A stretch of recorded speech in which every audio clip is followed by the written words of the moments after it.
There's a lot of Americans now we see online, understandably, feeling angry, feeling anxious, feeling terrified, and so forth. And they're calling for help. They're calling for direction. They're asking for direction. They're tired, they're scared, they're fed up, and they want a solution. You know, they want a way out. They want the tyrannical madness in their country to come to an end. Mind you, this is just 1 year in to the Trump administration. Just 1 year in. Now, I say this not because I accept the idea that any of this actually started under the Trump administration or because of the Trump administration, but because most of the people that you see online who are expressing their outrage and expressing their despair, that's what they think. They think so. So after just 1 year of this, you're at your wit's end. Well, how do you think that looks? And how do you think that sounds to all of America's global victims? How do you think it sounds to the Palestinians? How do you think it sounds to the Afghanis, to the Iraqis, to the Libyans, to the Mexicans, to the Nicaraguans, to the Salvadorans, to the Vietnamese? I'm just saying this for perspective, just for you to have some perspective. What you inflicted on people all around the world was far worse, far more violent, far more intense, and you did it for far longer. 10, 20, 50, 100 times longer, and 10,000 times worse. Just consider that. I'm saying just consider it. Just reflect on that because it's real. And it should give you some perspective, honestly. I mean, I appreciate your anger. I appreciate your panic. But I need to be completely honest with you. I need to be completely honest with you about several things that you may find difficult to hear. First of all, you need to understand your actual position. You need to understand your actual position. You're not suffering from a broken system. You're living under your system, operating perfectly normally, completely normally.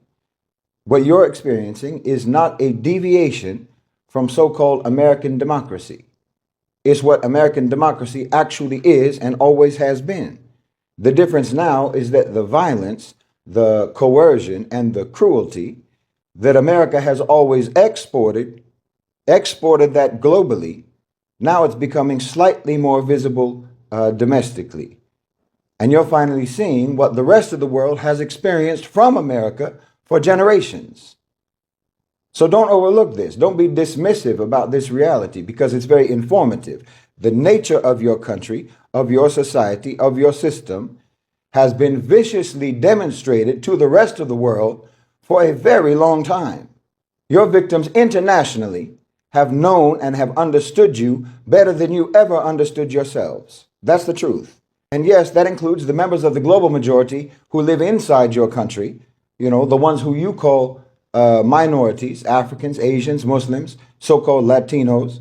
The global majority has always known how your system actually is, how it truly operates, whether they live in the lands of their origin or they live inside your borders. And obviously, the indigenous people of America have never not known the reality of America's so-called democracy. So first of all, like I said, don't fool yourself into thinking that your system has broken. And don't fool yourself into thinking that it has changed for the worse. This is how it has always been. Wallahi, this is how it has always been. And the only thing that has modified is maybe, perhaps, that it is less racially discriminatory about who they oppress. So if you want to call that broken, or you want to say that it's worse now than it was before, then all you're actually saying is that it was better when it was only violent and only vicious on a strictly racial basis, when it was only cruel and savage to innocent people in faraway places, which means that you don't actually have a problem with that. You don't have a problem with the cruelty and the savagery. You don't have a problem with the brutality in principle.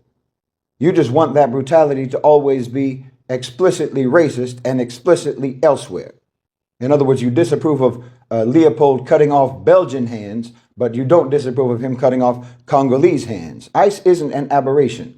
The deportations are not a deviation. The camps are not a glitch in your system. This is the system. This is what America does. Trump isn't hijacking your country. He's just doing what American presidents have always done. You just didn't see it. He's maybe doing it with a little bit lower quality public relations management, but Obama deported more people than any president before him. Biden continued building Trump's wall. The differences are just aesthetics. There's no difference in substance between this party or that party. Understand this. I mean, you could easily imagine Trump's belligerence actually being nothing but an opening gambit of the power structure. Think about it. you hype up the Nazis, you hype up the fascist signaling, so that then you can stage a coup to topple Trump and his administration, and then you could completely suspend the Constitution, cancel elections, seize total control, and install a supremely fascist government while depicting that as a counter-fascist rescue operation, and everyone would cheer for you. Everyone would applaud. Meanwhile, everything proceeds as before, but without the backlash. Your broken system has functioned exactly as designed for 250 years, concentrating wealth upwards, projecting violence outwards, and maintaining domestic control through a combination of material comfort for just enough people, just the right class of people, and spectacular violence against anyone who resists or anyone who exists outside the protected categories. What's happening now isn't the system breaking down. It's you finally seeing it clearly, at least some of you. Some of you are seeing it clearly now for what it is.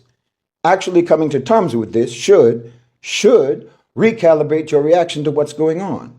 Otherwise, there's still a lot more that you're denying rather than recognizing, because you don't need a leader. You don't need instructions. You need a complete ideological reorientation, wallahi. You know, I've seen Americans online talking about they need a leader. They need a leader to give them a strategy within the existing framework of American society. That's exactly backwards. What you need is to completely abandon the intellectual and the moral framework that brought you to this point. You understand me? You need to decolonize your mind before you can effectively resist anything. You don't even know what you're resisting. Otherwise, you're not trying to change. You're just trying to avoid the consequences of what you have always approved, of what you still approve, if we're being honest. You understand you're not actually recognizing the reality when you only are disavowing or trying to distance yourself from the consequences, but you're still upholding the utterly deceitful narratives about your society and about your culture and about your system. You understand me? You're acting like consequences are nothing but a coincidence, because you've been programmed with a series of false premises that you need to get over. A premise like that America is fundamentally good and that it only occasionally makes mistakes. This is patently false. It's systematic. You believe that the Constitution is some sort of a sacred document representing universal values. That's false. You believe that American institutions can be reformed to serve justice. Absolutely not. Absolutely not. You can't take an electric chair and convert it into a life support system. You think that your vote matters in determining the direction of power. Not even slightly. Not even slightly. You think that you live in a society that's governed by law rather than by force? No. Only the most privileged people in your society can still tell themselves that blatant lie. Only the most privileged in your society could possibly believe that. White America is tired. White America is really, really tired. And white America is asking for help. White America wants to save itself. It is tired because of what is happening. And it's just some few days of Trump administration. They're already tired and they're looking for help. Now, who are the people who can be able to save America? Only black Americans. They're the only people who can be able to save America right now. And so America is asking for help. America is looking for help. Now, the question is, black Americans have been going through what white America is going through right now for the last 400 years plus. For the last 400 years plus. They've been going through the same things that the white America has just started going through it. Black Americans have never gotten tired. They've never been exhausted. Instead, they were growing stronger, bigger. They were growing better, adapting, and, nurturing everything that was happening to them. White America, on the other hand, was the same people that were causing all this, the black Americans. And so right now, it is happening to them because the God of blacks now is dealing with them, and they're already tired, and they're asking help from the very, very people they caused the same things they are going through to for a very long time. Are they really going to get help? That's just the question. I don't know what you have to say. Now, today I'm hosting Shahid BOLSEN, and he's talking about this. And I want you to listen to Shahid BOLSEN from the beginning to the end. This video is a courtesy of Middle Nation, and I really appreciate the good work that Shahid BOLSEN is doing. Don't forget to like, don't forget to share and subscribe. As you're watching the video, prepare your thoughts, have them shared with me in the comment section, and I'll do my best to make sure I read all of them and give a response where possible. But until then, let's take a look at the video. You believe that your country's violence abroad is somehow separate from the conditions at home? I mean, tell me how. Tell me how. You think that a nation can have a split personality? You think that you just get married to Dr. Jekyll and you never have to deal with Mr. Hyde? You think that you can be a good person while maintaining complicity in a fundamentally evil system? That's the peak, that's the pinnacle of cognitive dissonance. And it's an insult to even the concept of what being a good person is. Every single one of these premises is false. Every single one of these premises is false. And until you fully internalize that they are false, not theoretically, not as an intellectual exercise, but as a lived reality that reshapes how you see everything, well, then you're never going to be able to effectively resist anything because you're still going to be operating from within the logic of the system itself. You do not have a virtuous system. You don't have a virtuous system that you have to try to reclaim and try to recover and try to salvage. You never had a virtuous system. You never had a virtuous culture or a society that ever genuinely understood, even understood, much less valued virtue. That's a fact. And denying this is itself evidence that you still adhere to that anti-virtuous mentality. This is like asking, how do I convince my abusive partner to stop hitting me? This is what you're asking. The question itself reveals that you haven't yet accepted the fundamental nature of that relationship. Do you understand me? The answer isn't better communication. The answer isn't finding the right argument to convince your abusive partner. The answer is recognizing that the relationship itself is the problem. You don't have an abusive partner. You have an abuser. You understand? You're not in a relationship. You're in a crime scene. So, okay, if you are genuinely sincere, if you're genuinely a mature and honest American citizen, and you're truly serious about any sort of meaningful change in your country, or at least in your own life, I have already talked about this many times.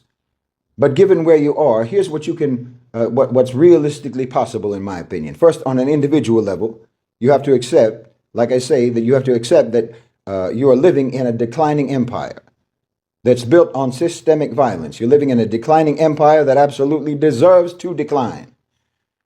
And that never deserved, in fact, never deserved in the first place to be an empire. Because like I said, you need to change from the ground up, from the individual level, from the micro level to the macro level. Your reflex is going to be that that's useless. Your reflex is going to say, this is inadequate. This doesn't help. Because you've got ICE out there, right? You've got ICE going door to door, kidnapping people off the streets, killing people, assaulting people, disappearing people. So you want an answer. You want a solution. You want an immediate remedy right now that's going to stop this from happening. But that in and of itself, I'm telling you, that in and of itself is just a reflex reaction. It's like a gambler who lost this particular bet, and now the bookies and forces are after him. So he thinks that his only problem is the beat down that he's about to get because of having lost that bet. No, you are a degenerate gambler. You need to fix that problem while you still have some bones left to break. You understand me? Stop consuming American exceptionalist propaganda. Stop believing it. Stop pretending that America's crimes are historical aberrations. They're not. That's their character. Study actual history. Learn the perspectives of America's victims, the ones that you bombed and sanctioned and subjugated. Read Frantz Fanon. Read Kwame Nkrumah. Read Malcolm X. Read Sukarno. Read James Baldwin. Read what the global South and the global majority has been trying to tell you for centuries. And then try to restructure your individual relationship to the system. You cannot reform this system from within because the system does not allow any meaningful challenges to itself. Every mechanism of change that you have access to, voting, peaceful protest, petitioning, and so forth, all of this exists precisely because it does not threaten power. The system has given you these outlets to dissipate your resistance into harmless activities. You understand? Power exists outside the pale of any so-called democratic mechanisms. They've got you voting for singers, not for record producers and not for label executives. You understand? Like those American Idol shows. You don't vote for anyone who runs things, and anyone that you do vote for doesn't run things. They themselves are run by the people and by the institutions that you don't even know about, that you can't even name, much less that you have any mechanisms to hold them to account. So if you're out here saying that Trump is the problem, or you were out here saying that Biden was the problem, or that the Republicans are the problem, or that the Democrats are the problem, no, you're the problem. If you're saying that, then you're the problem. Your government does not represent you. It represents capital, and it always has. Once you truly accept this and recognize this, then you're going to stop wasting your energy on strategies that presume otherwise. And yes, you have to find an actual moral architecture. I've talked about this many, many times.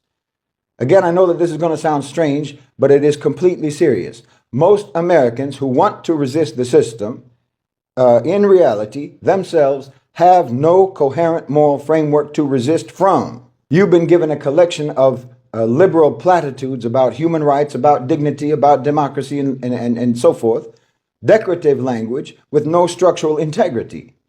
These concepts have always been defined for you by the very so-called civilization that built the system that you're trying to resist. And they're designed to be compatible with that system, not with whatever you have in your head.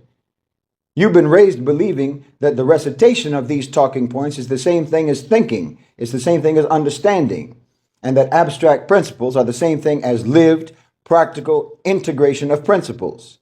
That's completely wrong. You have no real conviction. That's the truth. Because you have never seen in your life anyone actually embody principles in their decision making and in their behavior, unless it was just to brag about it, unless it was just to virtue signal about it, or to put it on Instagram. You understand?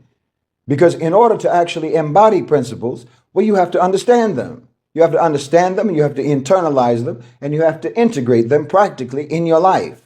Not just put them on a t-shirt, not just put it on a bumper sticker. And your society, your so-called civilization, has never prioritized that. They never emphasized that. So they never taught you that. They never taught you how to do that. They never even taught you that that's a thing to be done.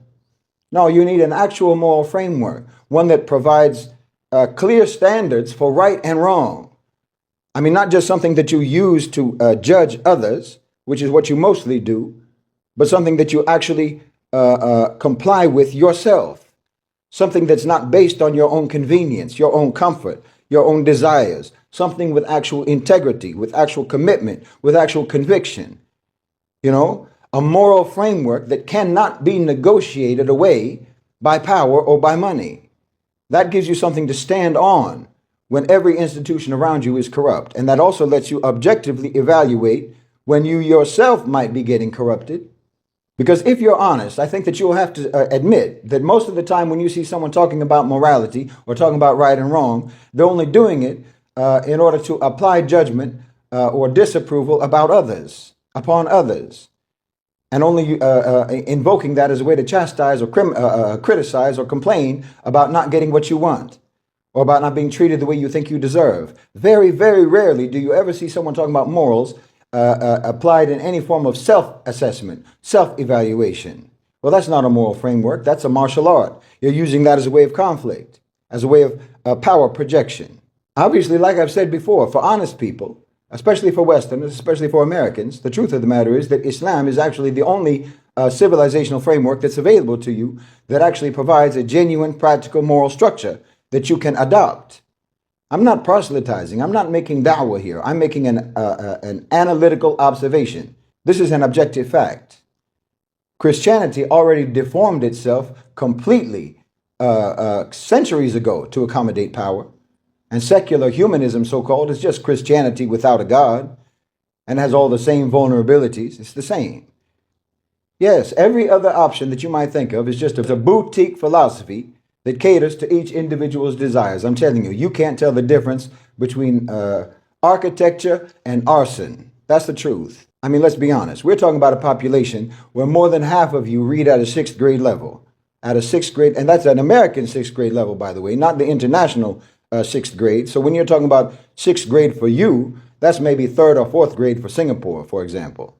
I'm telling you, your minds have been so corroded, they've been so corroded your whole life with propaganda, with attention span reducing media, with cognitive dissonance, cognitive damage.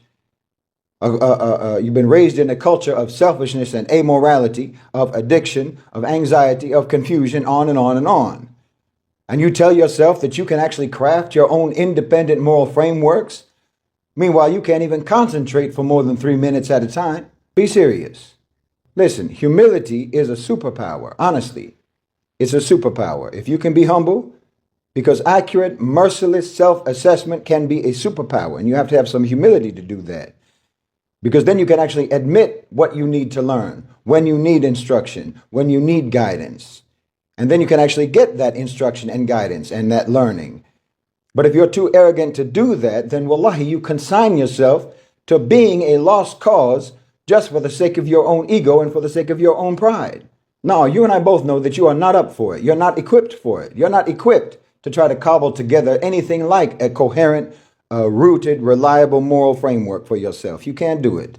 And it doesn't matter that it is your society and it is your culture and your so-called civilization that rendered you incapable. The fact is you are incapable, most of you. Most of you. And again, everyone, I mean everyone outside the United States watches you babbling online and you look absolutely mental. The mental health crisis in America is real. The wiring of your collective brain is frayed. You're not in a position to DIY a moral framework, not have it be any better whatsoever than whatever framework you're using right now. Now, I'm not saying that you have to become a Muslim. You should, obviously. And the most intelligent people among you will do that, because this is the only way that you can be complete, truly. And like I said before, there is, in fact, no better and no more profound and no more effective and no more comprehensive and no more meaningful rejection of Western barbarism than embracing Islam. I mean, look, the clash between civilizations, right? Samuel Huntington, that's not wrong in concept, except we're not talking about a clash between civilizations. We're talking about a clash between Western barbarity and Islamic civilization. We built a civilization and you called it an empire, and you built an empire and called it a civilization. So any rational person would understand, any rational, reasonable, intelligent person would understand that the most anti-imperial move that you could make would be to become a Muslim. It's our civilization that your empire has been fighting for centuries. So it just makes common sense that you should be on the side of the civilization. But okay, like I said, I know that your wiring is crossed. I know that this is too much for you to think about. But at least you need to acknowledge that you are operating in a moral vacuum. And until you fill that vacuum with something that's structurally sound, you need to understand that your resistance is going to collapse the moment it becomes inconvenient, like it always has, like it's doing right now. I mean, imagine the first thing that you do when things get a little bit hard in America, when things get a little bit hard in your country under Trump, the first thing you do is go online and ask the world to come and help you. The world that nobody helped when you were doing far worse to them than what's being done to you right now, than what you're doing to each other right now. Your first instinct is to ask someone else to deal with it for you. You want to outsource your own resistance because you have no moral grounding. You know, you're digging your heels in, right? You like to say you're 10 toes in, standing on quicksand. You're standing on nothing but quicksand. I mean, you're talking about release the list, right? The Epstein list, release the files and so on. Why? Why? You already know a huge number of people who were associated with Epstein. Clinton, Dershowitz, Chomsky, Steve Bannon, Donald Trump, Peter Thiel. So what? What have you done about it? Nothing. What have you done? So why would any more names make a difference if you got more names? What's the difference? It's just more people that you won't do anything about, more crimes that you won't do anything about. You know, you just keep asking for the files, actually, as a way to justify or to rationalize you not doing anything. You know, like if only we had the files, we'd take action. Too bad they won't release the files. Otherwise, we would go completely ballistic. No one believes you. You're not fooling anyone. It's like those old cartoons, right, where they draw a line on the floor and tell their enemy, if you cross this line, you'll be sorry. And it keeps getting crossed. He just steps right over it. And then you just keep drawing a new line. This is you. This is the American people right now. I mean, look at all of the hideous things that have come out in the last several months or the last couple of years about the elite. During the Diddy trial, for example, all the testimonies, all the trafficked women. And then what? All the testimonies around Epstein. And then what? Now you have this Sasha, what's his name? Sasha Ryan, talking about all the terrible things that's supposed to have happened to him. Nothing happened. ICE raids, nothing happened. ICE murders, nothing happens. You've got lynchings, nothing happens. ICE murdering people literally in the street, nothing happens. Why on earth would they be afraid to release the Epstein files when you have given them every possible assurance that you will reliably not do anything whatsoever. You've shown that, you've proven that time and time again, except maybe you'll go on the internet and send a vague SOS to the rest of the world about all the bad things that are happening over there. You've got tens of thousands of kids being abducted in your country and trafficked every year in your country. Tens of thousands of kids, one of the highest rates in the world. Meanwhile, supposedly you've got cameras everywhere. Supposedly your phones are watching and listening to everything, listening to you. They know what you're looking at. They know what they know where you are. They know what you're thinking and so on, just to send you ads and whatnot. But meanwhile, children keep disappearing without a trace.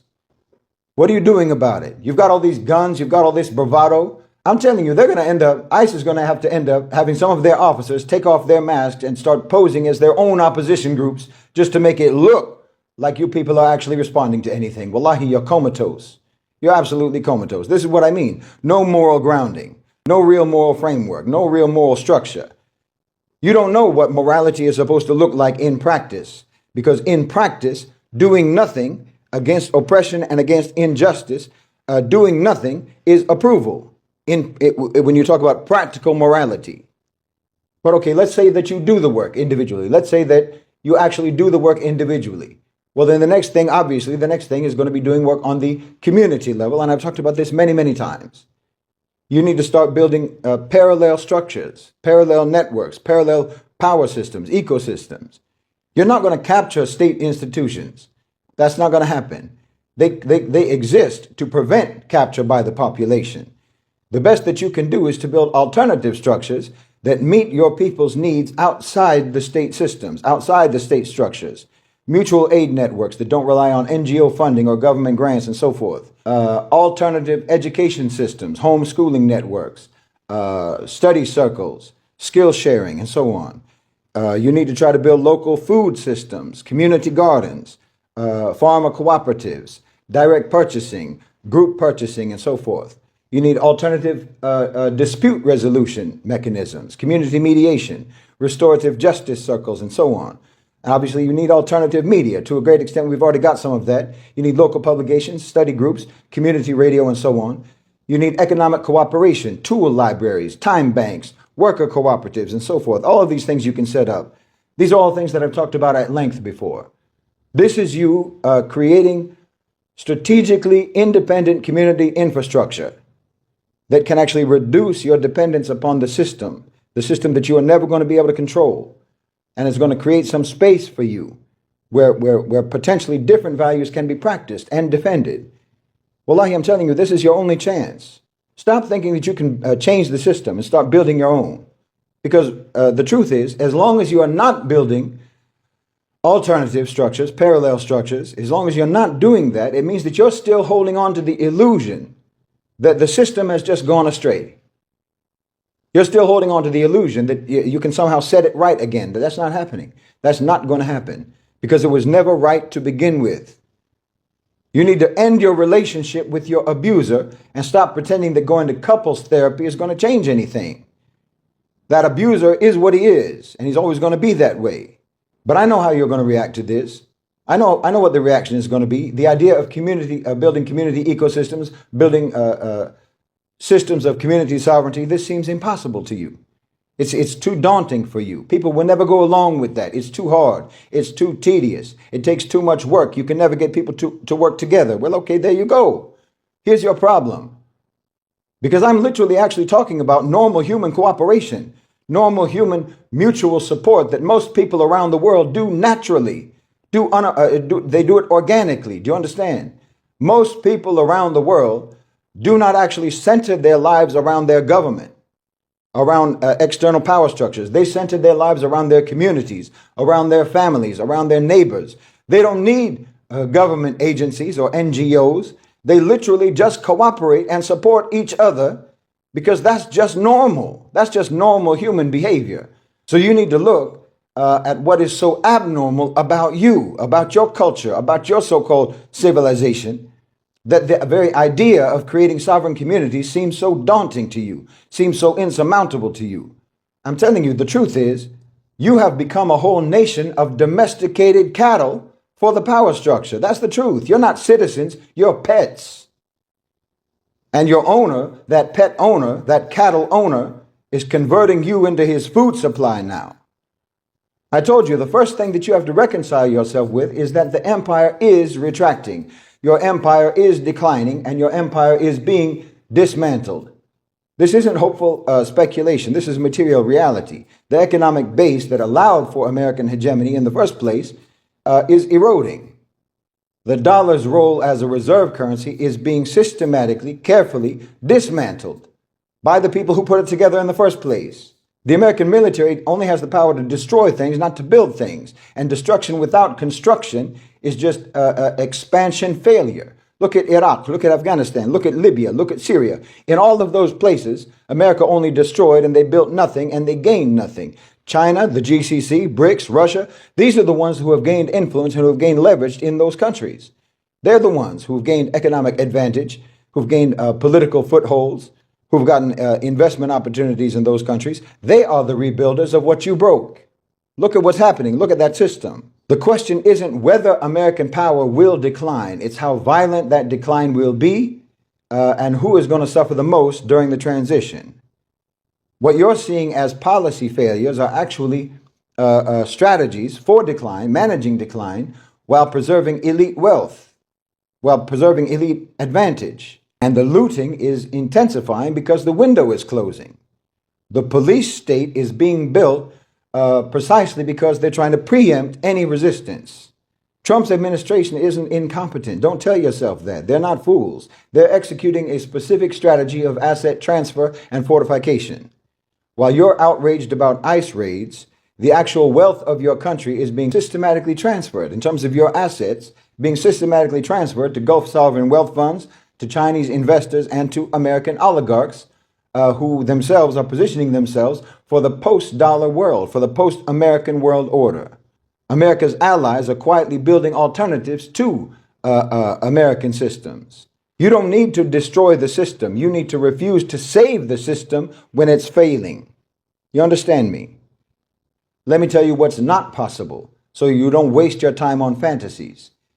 You cannot vote your way out of this. Understand this. Both parties serve the same basic interests. The difference between the Democrats and the Republicans is aesthetic and theatrical, not substantive. You're not going to protest your way out of this. Protest is only allowed because it's ineffective. You had the biggest protests in history in America against the Iraq war, and it happened anyway.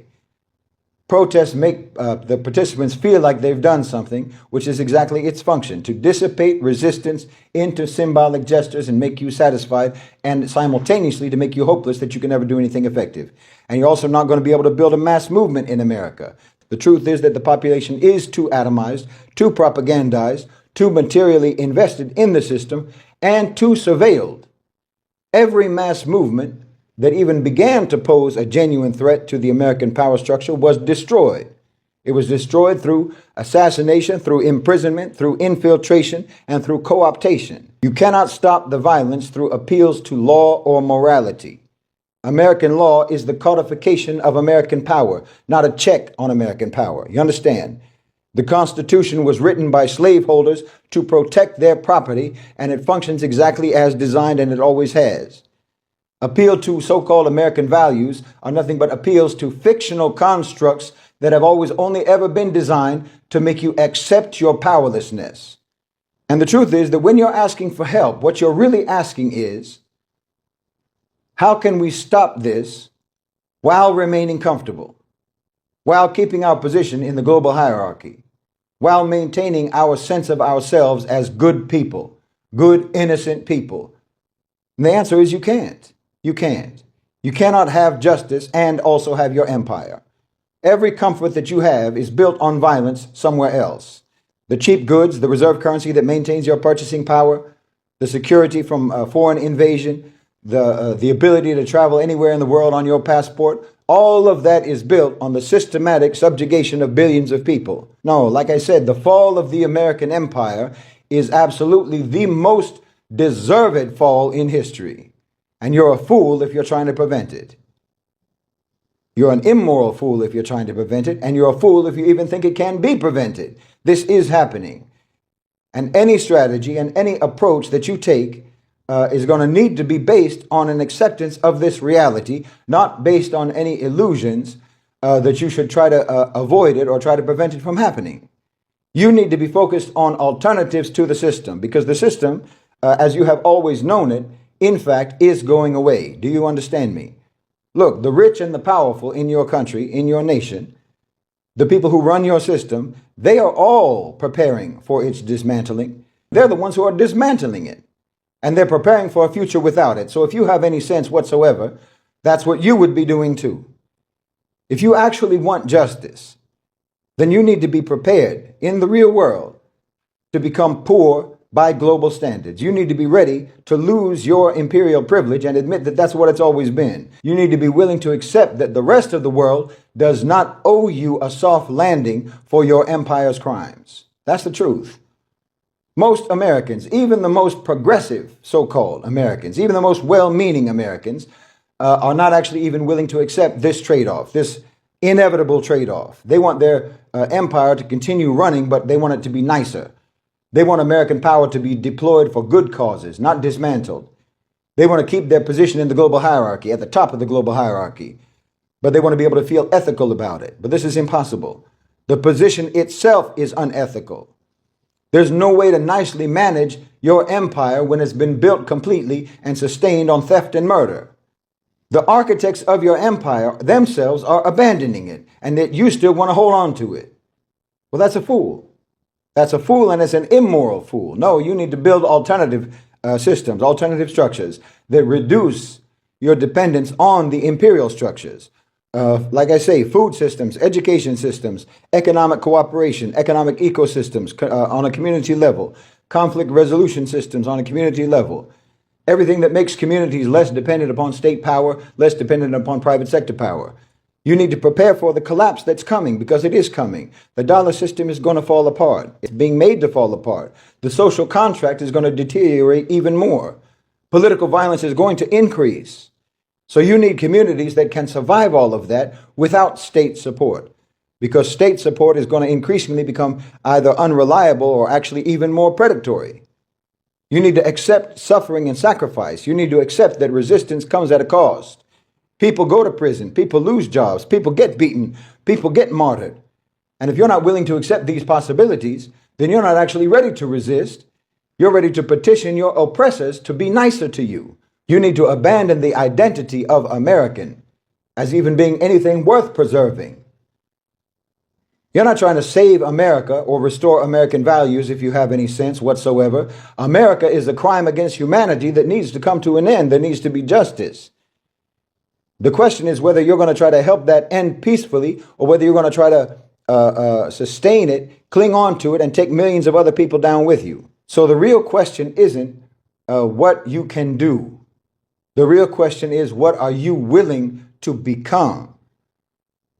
Because what's required isn't a strategy or a tactic or a leader. What's required, wallahi, is a complete transformation of your whole self-conception, your values, your understanding of the world, and your relationship to power. You've been raised in a so-called civilization that worships power, that treats success, material success, as the only measure of value, that organizes everything around domination and submission, zero sum. Your entire so-called culture is nothing but the law of the jungle and savagery, with just maybe better public relations. And you've internalized this. Even if you think that you've rejected it, you have internalized this. So real resistance means becoming a different kind of person. You need to become a kind of a person who measures value by different standards, who finds meaning outside the logic of empire, who can endure suffering without abandoning their principles. You understand? Have conviction, who can lose maybe by the standards of the West without experiencing any sense of defeat. That's why I keep pointing to Islam, alhamdulillah. Even though it makes, secular liberals and atheists and whatnot uncomfortable. No, you need an actual civilization to stand in. One that provides you with meaning outside the logic of power. Otherwise, the costs are the moment that the costs get high, and your resistance means losing your job or losing your reputation or losing your security, you'll fold. You'll cave in, just like you're doing now, because you have nothing to stand on. Meanwhile, look at Gaza. Look at the Palestinians in Gaza. Their civilizational grounding, their civilizational moral grounding has made them victorious and has made them unbeatable no matter what your empire has done to them. You understand? So the people who can successfully resist empires aren't those who have a good strategy, even though a good strategy helps. The people who can properly resist empires and resist domination, they're people who have something worth suffering for, something that's worth suffering for that's greater than their own comfort. People who have found a way to be psychologically and spiritually and mentally and intellectually free, even while they're being physically subjugated. And until you find that, all the strategies in the world are not going to make anything better for you. Then it's not going to matter at all, because you will abandon that movement the moment it becomes inconvenient. The bottom line is you're not going to stop ICE. You're not going to stop the Trump administration. You're not going to stop the dismantling of the American empire. You're not going to reform American democracy, so-called. These are fantasy goals that allow you to avoid accepting the reality of your situation. So what you can actually do is refuse as much as you can to be an instrument of the system. You need to build alternatives at the margins of the society. Support genuine resistance movements globally and try to prepare yourself and prepare your communities for the inevitable collapse that is already underway. And maybe most importantly, you need to stop traumatizing yourself and stop traumatizing others by imposing upon others or inflicting upon others the false hope that that system can be saved or can be reformed. It cannot be. It's working exactly as designed. And the sooner you accept that, the sooner you can do the actual work of trying to build something different in the ruins of that failed malicious empire. That's not hopeless. That's realistic. That's the only kind of hope that you should be interested in. Hope that's based on fantasy is cruel. Hope that's based on a clear-eyed assessment of material conditions, on reality, and actually existing strategic possibilities, that's liberating, even when the reality requires you to admit that the possibilities are limited. You're living through the end of an empire.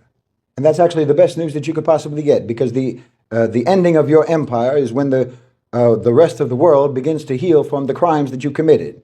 But this situation requires you to abandon the framework that you're currently operating in.